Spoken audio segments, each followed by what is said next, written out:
In the summer of 1940, a documentary film arrived in the capitals of the Western world that would forever change how scientists and ordinary citizens thought about the boundary between life and what comes after. The black and white footage, stark and clinical, showed something that seemed to belong more to the realm of science fiction than reality. A severed dog's head sitting on a metal tray connected to a maze of tubes and pumps, and then, impossibly, the head began to respond. The eyes blinked. The pupils contracted when exposed to light. The mouth accepted food. This was not fiction. This was Soviet science, and the world was about to be stunned. The documentary was titled Experiments in the Revival of Organisms, and it documented the work of a Soviet physician named Sergei Sergeyevich Brukhonenko. The English version of this film opened with a figure who lent it immediate credibility, J.B.S. Haldane, one of Britain's most respected geneticists and biologists. Wearing thick glasses that magnified his eyes to an almost unsettling degree, Haldane spoke directly to the camera. He told viewers that he had personally witnessed these procedures at an all-Russian physiological congress. He vouched for what they were about to see. His reputation was on the line, and he knew it.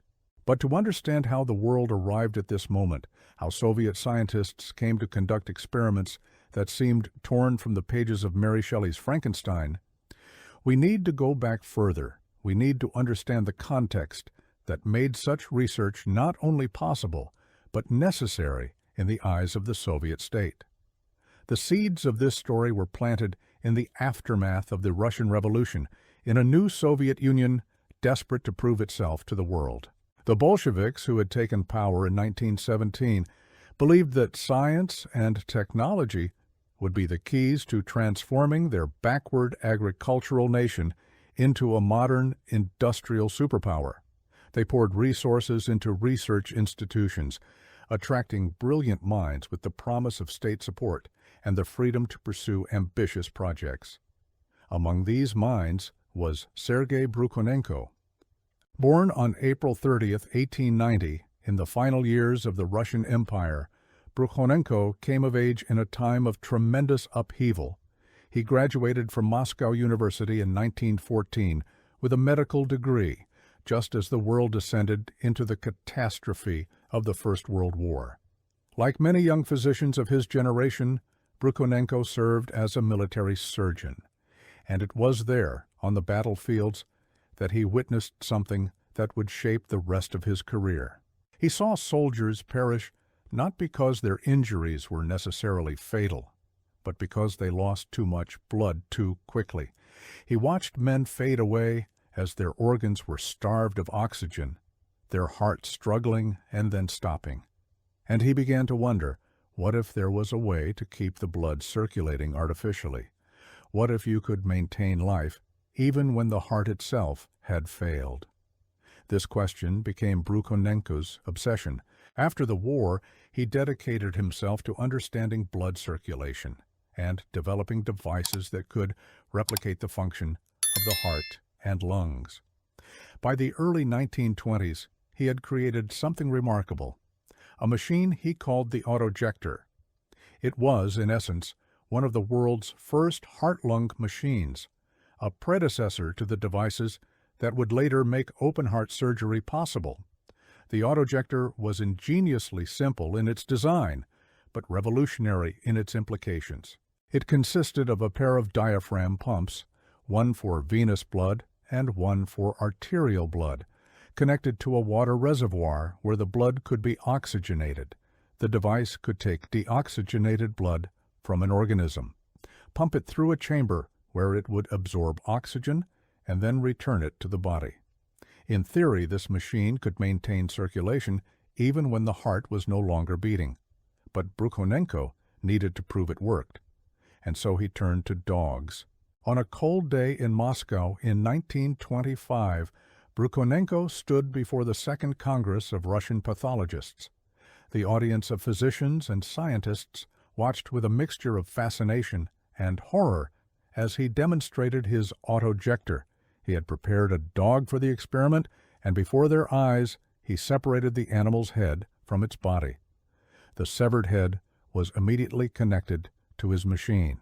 Tubes ran from the major blood vessels in the neck to the autojector, which began its mechanical rhythm, pumping oxygenated blood into the isolated head. For 1 hour and 40 minutes, that head showed signs of what Brukhonenko called life. It displayed reflexes. The eyes moved. The pupils responded to light. When a hammer was struck nearby, the ears twitched at the sound. When a piece of citrus fruit was placed near the nose, the head reacted as though smelling it. The assembled doctors and scientists didn't know whether to applaud or recoil in disgust. The demonstration was a sensation, but it also raised immediate questions. Was the head truly conscious, or were these merely reflexes, the final twitchings of dying tissue? Was Brukhonenko really keeping the brain alive, or was he just maintaining certain automatic functions while the actual mind had already departed? These were questions that even Brukhonenko himself couldn't fully answer. He could measure blood flow and observe responses to stimuli, but he couldn't know what, if anything, the isolated head was experiencing. If you're finding this story as fascinating and disturbing as I am, please take a moment to hit that like button and subscribe to the channel. It really helps us bring you more incredible stories from history that you won't find anywhere else. And drop a comment below letting me know what you think about these experiments. Were they justified in the name of science, or did they cross a line? Brukhonenko presented his research again the following year, in 1926, at the Second Congress of Soviet Physiologists in Leningrad. By this time, he had refined his techniques and gathered more data. His colleague, physiologist Sergei Chechulin, joined him in these presentations. Together, they argued that their work represented a breakthrough in understanding how to maintain life artificially, work that could one day save countless human lives. But it wasn't just the scientific community paying attention. The Soviet state saw potential in Brukhonenko's research. By the mid-1930s, the Institute of Experimental Physiology and Therapy had been established in Moscow, and Brukhonenko became one of its leading figures. The institute was founded by another brilliant and controversial scientist named Vladimir Nagovsky, and together these men would push the boundaries of what was possible in resuscitation science. Vladimir Nagovsky deserves his own place in this story. Born in 1909, Nagovsky would become known as the father of reanimatology, a term he coined to describe the science of bringing the recently departed back to life. The word itself comes from the Latin anima, meaning soul or spirit, and it reflected Nagovsky's belief that resuscitation wasn't just about restarting the heart, but about recovering the mind and consciousness. In the 1930s, Nagovsky began conducting experiments that paralleled and complemented Brukhonenko's work. He focused on understanding what he called terminal states, those moments when an organism hovers between life and what comes after. He studied what happened to the body and brain during this transition, and more importantly, he investigated whether this transition could be reversed. Nagovsky's work took on urgent practical importance with the outbreak of the Second World War. When Nazi Germany launched Operation Barbarossa in June 1941, invading the Soviet Union with more than 3 million troops, the Soviet people faced an existential threat. The war that followed was brutal beyond imagination. Soviet losses would eventually reach 27 million people, both military and civilian. It was the greatest catastrophe in Russian history, and it created an overwhelming need for medical advances that could save the lives of wounded soldiers. The Soviet leadership turned to scientists like Nagovsky and Brukhonenko. Nagovsky organized frontline resuscitation teams that traveled with the Red Army, working desperately to revive soldiers who had lost massive amounts of blood or whose hearts had stopped from trauma. These teams experimented with different techniques for maintaining circulation and oxygenation, trying to buy precious time for wounded men whose lives hung by a thread. It was in this context of total war, of desperate need and unlimited resources devoted to any research that might help the war effort, that Brukhonenko's work took on new significance. If his autojector could maintain circulation in a living organism even when the heart had stopped, perhaps it could be used to keep wounded soldiers alive long enough to reach proper medical facilities. Perhaps it could be used during surgery to temporarily take over the function of the heart and lungs, allowing surgeons to repair damage that would otherwise be fatal. But there was another, more ambitious goal. The Soviet leadership was interested in whether Brukhonenko's techniques could actually bring people back from what was traditionally considered the point of no return. Could someone who had been declared clinically gone be revived? Could the boundary between life and what comes after be pushed back? To answer these questions, Brukhonenko needed to demonstrate his techniques more conclusively, and so, in 1939, with the support of the Institute of Experimental Physiology and Therapy, he conducted a new series of experiments that would be documented for the world to see. The 1940 documentary Experiments in the Revival of Organisms was produced by the Tech Film Studio in Moscow and directed by David Yashin.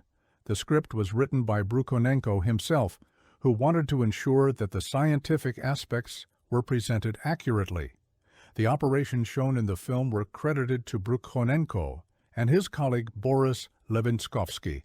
The film began with relatively simple demonstrations. Viewers saw an isolated dog heart removed from the body but kept beating through the autojector. 4 tubes connected to the organ, supplying it with oxygenated blood and removing waste products. The heart contracted rhythmically, maintaining the same pattern it would have in a living animal. Then the film showed isolated lungs, operated by bellows, breathing, and oxygenating blood, as though still in a living chest. These demonstrations were impressive, but they were merely preludes to what came next. The camera moved to show the autojector itself in full operation, revealing its elegant yet unsettling simplicity. Pumps moved blood through tubes. A reservoir bubbled as oxygen mixed with the dark venous blood, turning it bright red. And then the film's most infamous sequence began. A severed dog's head rested on a white enamel tray. It looked almost serene, as though the animal were simply sleeping. But the tubes running from the neck told a different story. The autojector hummed and clicked, maintaining circulation through the isolated head. And then, to demonstrate that the head was not simply an empty vessel, the experimenters began a series of tests. A bright light was shown directly into the dog's eyes. The pupils, which had been dilated, immediately constricted, a clear sign that the optic nerves were functioning. The light was removed, and the pupils dilated again. A piece of candy was placed on the tongue. The mouth began to work, and the head attempted to chew and swallow. Citrus juice was spread across the snout, and the tongue emerged to lick it clean, just as a living dog would do. A hammer was struck on the table near the head. The ears, which had been lying flat, perked up at the sound. When an irritant was introduced near the eyes, they began to water and blink, the natural protective response still intact. Every test seemed to confirm the same unsettling conclusion. This isolated head was not just a collection of automatic reflexes. It appeared to be, in some fundamental way, still experiencing the world around it. The demonstrations continued with what the film presented as the ultimate achievement, the complete revival of a clinically gone dog. The experiment began with a healthy animal. The researchers drained all the blood from the dog's body, carefully collecting it in containers. The dog's vital signs were monitored closely. Its heart fibrillated, beating erratically and ineffectively, then stopped completely. Its breathing ceased. By any medical definition available at the time, the dog was no longer alive. The body was left in this state for 10 full minutes. This was crucial, because it had long been believed that after more than a few minutes without oxygen, the brain would suffer irreversible damage. If brain cells began dying after 3 to 5 minutes of oxygen deprivation, then 10 minutes should be far beyond the point of no return. But then Brukhanenko and his team connected the dog to the autojector. They began slowly pumping the collected blood back into the animal's body, the machine taking over the function of the heart and lungs. For several minutes, nothing happened. The dog remained motionless, showing no signs of life, and then suddenly the heart began to fibrillate again. The irregular twitching gradually organized itself into a more normal rhythm. The chest began to rise and fall. The dog was breathing. Over the following minutes, more signs of recovery appeared. The dog's eyes opened. Its muscles began to respond to stimuli. After 30 minutes connected to the autojector, the machine was disconnected. The dog's own heart and lungs had taken over the work of circulation and respiration. According to the film, the animal not only survived, but went on to live a healthy life. The narration claimed that several dogs had been successfully revived using this technique, and that one of the recovered dogs had even gone on to have puppies. When this film was released to Western audiences in 1942, with J.B.S. Haldane providing narration for the English version, it caused an immediate sensation. Here was evidence, presented by a respected British scientist, that Soviet researchers had achieved something that seemed impossible. They had crossed the boundary between life and what comes after. They had, in effect, conquered something that had been considered absolute since the beginning of human history. The reaction in the West was mixed, to put it mildly. Some scientists were genuinely impressed and wanted to learn more about Brukhanenko's techniques. They recognized that if these experiments were real, they represented a genuine breakthrough in understanding circulation and resuscitation. The autojector's basic principles were sound, and similar devices could potentially be developed for use in human medicine. Others were deeply skeptical. They questioned whether what was shown in the film was entirely authentic. Some suggested that certain sequences might have been staged or at least exaggerated for dramatic effect. The isolated head sequence, in particular, came under scrutiny. Several Western scientists pointed out that the movements shown in the film would be difficult or impossible without the neck muscles that connect to the torso. They noted inconsistencies in the footage, moments where the editing seemed suspicious. The most common criticism was that the severed head experiment shown in the film might have been a recreation rather than documentation of an actual procedure. The real experiments almost certainly took place, as Brukhanenko had demonstrated them before live audiences of scientists in the 1920s. But the specific footage in the documentary may have been produced later, possibly with special effects or carefully positioned cameras that hid the fact that the dog was actually still alive and intact, just cleverly concealed behind the tray.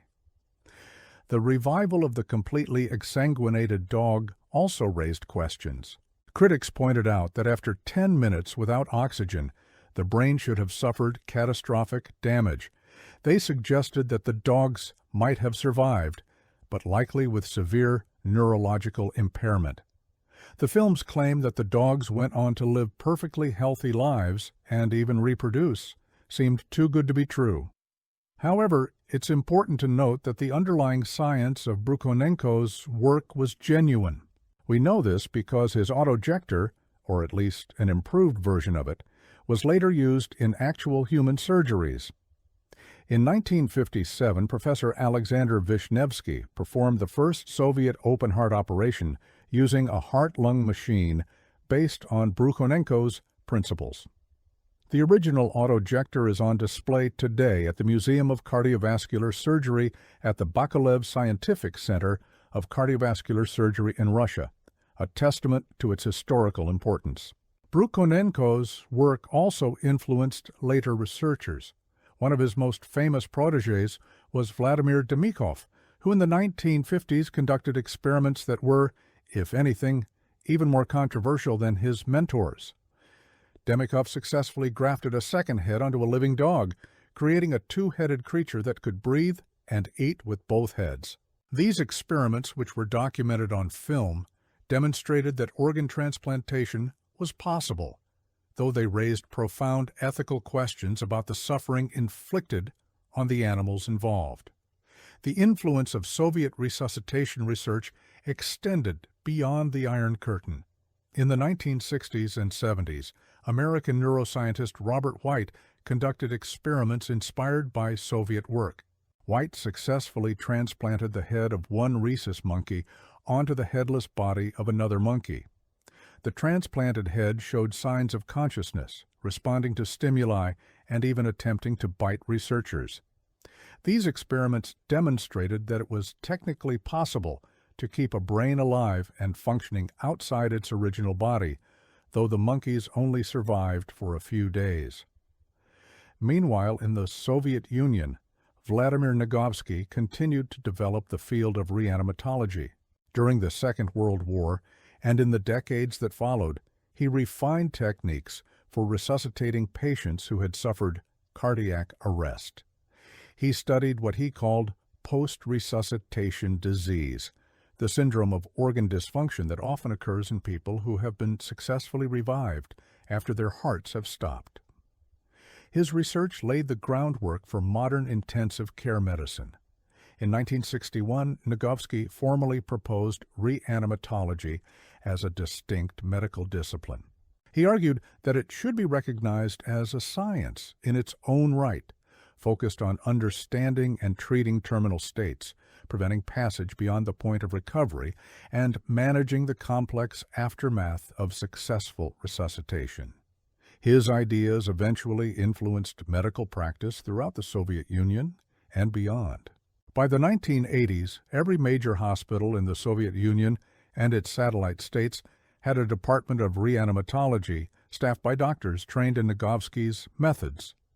The collaboration between East and West in resuscitation research eventually transcended Cold War tensions. In 1962, Peter Safar, an American physician who pioneered cardiopulmonary resuscitation techniques, visited Nagovsky's laboratory in Moscow.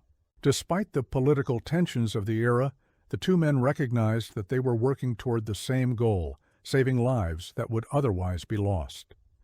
They began a scientific correspondence that would last for decades, sharing research findings and techniques. This collaboration was not without its challenges. The Cold War created barriers to communication and cooperation. Scientists on both sides faced suspicion from their governments for working with researchers from the opposing bloc. But they persisted, driven by the belief that science should transcend politics, that the pursuit of knowledge about life and its preservation was too important to be constrained by ideology. Back in the 1940s, however, JBS Haldane's endorsement of the Soviet dog experiments came with its own complications. Haldane was already known as a communist sympathizer, and his narration of experiments in the revival of organisms was seen by some as propaganda for the Soviet system. Critics suggested that he had been duped by clever Soviet filmmakers, that he had lent his reputation to experiments that were exaggerated or even fraudulent. Haldane himself would later express some reservations. In a 1945 lecture, he noted that the footage seemed too perfect to be entirely unedited. He didn't retract his endorsement entirely, but he acknowledged that some aspects of the film might have been enhanced for dramatic effect. This admission did little to quiet his critics, who saw it as proof that he had been either fooled or complicit in Soviet propaganda. The controversy surrounding Haldane and these experiments was part of a larger pattern in his life. He was a man of contradictions, brilliant yet credulous, principled yet willing to overlook the failings of the Soviet system. His support for Soviet communism would eventually end in the late 1940s, ironically over a scientific dispute. The Soviet regime under Stalin had endorsed Trofim Lysenko's theories of heredity, which rejected Mendelian genetics in favor of a pseudo-scientific approach that claimed acquired characteristics could be inherited. As one of the world's leading geneticists, Haldane couldn't accept this. When Soviet scientists who defended proper genetics were persecuted, Haldane finally broke with the Communist Party. But in 1940, when experiments in the revival of organisms was being shown to Western audiences, Haldane still believed in the Soviet project. He genuinely thought that Soviet science was pioneering techniques that would revolutionize medicine. And, in a sense, he was right, even if the specific film he narrated was not entirely what it appeared to be. The ethical questions raised by Brukhonenko's experiments remain relevant today. Was it acceptable to conduct such procedures on animals in the pursuit of medical knowledge? The dogs used in these experiments undoubtedly suffered, even if that suffering was brief. The isolated head experiment in particular raises profound questions about consciousness and cruelty. If the head was truly conscious and aware, as the responses to stimuli suggested, then what must it have experienced? Awareness without a body, sensations without the ability to act, existence reduced to a head on a tray connected to machinery. Modern medical ethics would never permit such experiments. The level of suffering inflicted on the animals, the uncertainty about their consciousness and experience, the lack of clear benefit that couldn't be obtained through less invasive means, all of these would make such research impossible to justify today. We have stricter guidelines now about animal research, requirements that experiments must minimize suffering and must be necessary for achieving results that can't be obtained in other ways. Yet we also benefit from the knowledge gained through these experiments and others like them. The heart-lung machines used in modern cardiac surgery are direct descendants of Brukhonenko's autojector. The techniques developed by Nagovsky for resuscitating patients after cardiac arrest have saved countless lives. The principles learned from these Soviet researchers helped establish intensive care medicine as we know it today. This creates a moral dilemma. Can we condemn the methods while accepting the benefits? Should we acknowledge the contributions of researchers like Brukhonenko while also recognizing the suffering their work caused? There are no easy answers to these questions.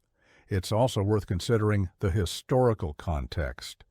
In the Soviet Union of the 1930s and 40s, under the rule of Joseph Stalin, human life was often treated with shocking disregard. Millions perished in political purges, forced collectivization, and the gulags. The Second World War brought additional losses on a scale that's difficult to comprehend. In such a context, the suffering of laboratory dogs might have seemed trivial compared to the potential to save human lives.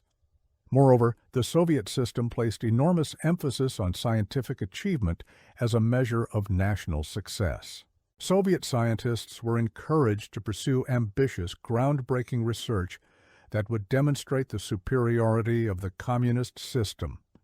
Resources were available for research that promised spectacular results, and there was pressure to produce those results. This environment encouraged bold experiments that might never have been attempted in more conservative scientific cultures. The legacy of Soviet resuscitation research is complex. On one hand, it advanced medical science in ways that have undeniably saved lives.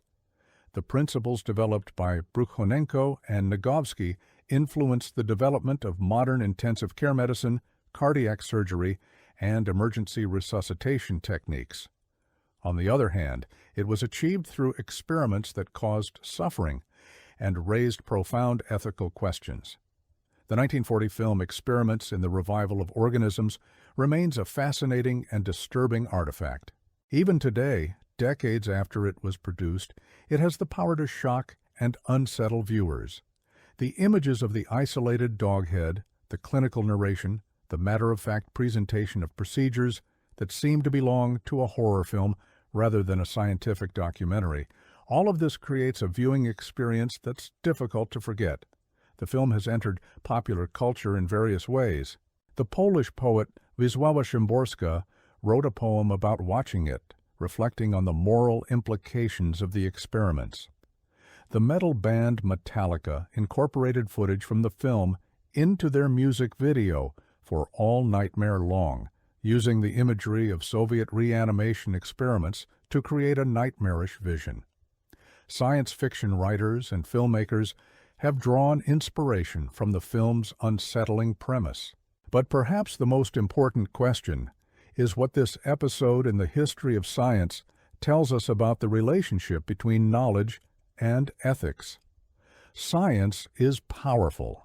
It can unlock secrets about how the world works, how life functions, how boundaries that seemed absolute can be pushed back or even crossed, but that power comes with responsibility. The Soviet dog experiments demonstrate what happens when the pursuit of knowledge is divorced from ethical constraints, when the desire to achieve spectacular results overrides concern for the suffering of the subjects involved. They remind us that not all knowledge is worth the cost of obtaining it, that there are some questions that shouldn't be answered if answering them requires cruelty. At the same time, these experiments remind us that medical progress often comes from unexpected places, that even controversial research can yield insights that benefit humanity. The challenge is finding the balance, developing ethical guidelines that allow for scientific advancement while protecting the vulnerable, whether they're human research subjects or laboratory animals.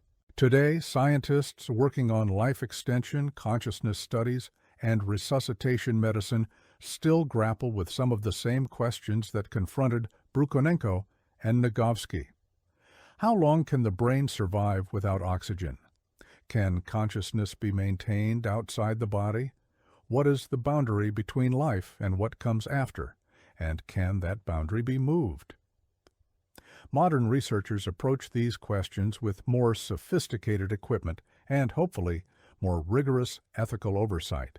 But they're still asking variations of the same fundamental questions that drove the Soviet experiments. They're still trying to understand the mystery of consciousness, the mechanisms of circulation and respiration, the process by which living systems transition to their end state. In some ways, we're still living in the shadow of those 1940 experiments. Every time a patient's heart is restarted after cardiac arrest, every time a heart-lung machine takes over circulation during surgery, every time an intensive care unit brings someone back from the brink, we're benefiting from the knowledge gained through research that included those disturbing Soviet experiments. The story of Sergei Brukhonenko and the reanimated doghead is not a simple tale of scientific triumph or moral failure. It's a complex narrative about ambition and ethics, about the costs and benefits of medical research, about the context that shapes what scientists choose to investigate, and how they pursue those investigations. As we look back on this episode from the vantage point of the 21st century, we can recognize both the genuine scientific contributions and the ethical problems. We can acknowledge that Brukhonenko's autojector represented a real breakthrough in understanding artificial circulation, while also recognizing that the methods used to demonstrate it were cruel. We can appreciate that Nagovsky's work on resuscitation saved lives, while questioning whether all of his experimental methods were justified. The truth is that the history of medicine is filled with such morally ambiguous episodes. Many medical advances have come from research that would be considered unethical by modern standards. The question is not whether we can find examples of past research that violated current ethical guidelines, because we certainly can. The question is what we learn from these examples and how we apply those lessons to current and future research. The Soviet dog experiments teach us several important lessons. First, that scientific ambition must be tempered by ethical consideration. The ability to do something doesn't automatically justify doing it. Second, that context matters. Research that seems justified in one historical moment or a cultural context might be unacceptable in another. Third, that the relationship between the knowledge gained and the methods used to gain it is complex and can't be reduced to simple judgments. For those of us watching from the outside, the story of the reanimated doghead is both fascinating and deeply unsettling. It represents a moment when science pushed against one of the most fundamental boundaries of human experience, the line between life and what comes after. It shows us what humans are capable of, both in terms of scientific achievement and in terms of the moral compromises we're willing to make in pursuit of knowledge. The film Experiments in the Revival of Organisms remains available today, preserved in archives and accessible on the Internet. For those with strong stomachs and genuine curiosity about the history of medical research, it's worth watching, if only to understand this chapter in the history of science. But it's not easy viewing. The images are stark, clinical, and disturbing. They force us to confront uncomfortable questions about what we're willing to do in the name of progress. If you've made it this far in this story, I want to thank you for sticking with me through this complex and often disturbing history. If you found this fascinating, please leave a comment below sharing your thoughts on these experiments and their legacy. And don't forget to subscribe if you haven't already, because we have many more incredible stories from history coming your way. As we conclude, it's worth reflecting on where we stand today. Modern medicine has advanced far beyond what Brukhonenko could have imagined. We have sophisticated heart-lung machines that can sustain patients for hours or even days during complex surgeries. We have intensive care units equipped with technology that would have seemed like science fiction in 1940. We have resuscitation protocols that have saved millions of lives. But we still haven't answered all the questions that drove those Soviet researchers. We still don't fully understand consciousness or how long the brain can survive without oxygen. We still struggle with determining exactly when someone has passed the point where revival is possible. We're still exploring the boundaries between life and what comes after. The difference is that today we approach these questions with greater ethical awareness. We recognize that the suffering of research subjects, whether human or animal, matters. We have institutional review boards and animal welfare committees that scrutinize research proposals. We have guidelines that require researchers to justify their methods and minimize harm. These safeguards aren't perfect. Ethical lapses still occur, but they represent progress from the era of Brukhonenko's experiments, when the primary consideration was whether something could be done, not whether it should be done. The story of the Soviet dog experiments ultimately reminds us that science exists within a moral framework, that researchers have responsibilities that extend beyond the pursuit of knowledge. It shows us the importance of ethical guidelines and oversight in research. And it demonstrates that even from morally questionable research, we can learn not just scientific lessons, but also moral ones about how we should conduct ourselves in the pursuit of knowledge. The reanimated dog head remains one of the most controversial images in the history of medical research. Whether the specific footage shown in the 1940 film was entirely authentic or partially staged, it represents a real moment in scientific history when researchers pushed against fundamental boundaries. It captures both the ambition of science to overcome limitations and the ethical questions that arise when that ambition is pursued without adequate restraint. Today, when we look at that grainy black and white footage, we see not just a scientific demonstration, but a mirror held up to our own values. We're forced to ask ourselves how much suffering is acceptable in pursuit of medical knowledge. We're challenged to think about where we draw ethical lines and why we draw them where we do. We're reminded that the power to cross boundaries comes with the responsibility to consider whether we should. The legacy of Sergei Brukhonenko and Vladimir Nagovsky is complex and contested. They made genuine contributions to medical science that have saved lives. They also conducted experiments that caused suffering and raised profound ethical questions. How we judge them depends partly on whether we emphasize the benefits of their research or the costs at which those benefits were obtained. Perhaps the fairest assessment is to acknowledge both aspects. We can recognize the scientific contributions while also learning from the ethical failures. We can use their work as a case study in the history of medical ethics, an example of how the standards we apply to research have evolved over time and why those changes were necessary. The story of the reanimated dog head is ultimately a human story. It's about scientists driven by curiosity and ambition, working in a particular historical and political context, pushing boundaries and paying costs. It's about the Western observers who watched the footage with a mixture of fascination and horror, trying to understand what they were seeing and what it meant. It's about all of us, looking back across the decades, trying to make sense of this strange and disturbing episode in the history of science. As we think about the future of medical research, about the new boundaries that scientists are exploring, about techniques like brain-computer interfaces and cryogenic preservation and artificial intelligence, the lessons from 1940 remain relevant. The questions Brukhonenko and Nagovsky grappled with about the nature of life and consciousness, about how far we should go in pursuit of knowledge, about the costs we're willing to impose in the name of progress, these questions haven't gone away. They've just taken new forms. The stunned Western observers who first saw that footage of the reanimated dog head were confronting something that challenged their understanding of what was possible.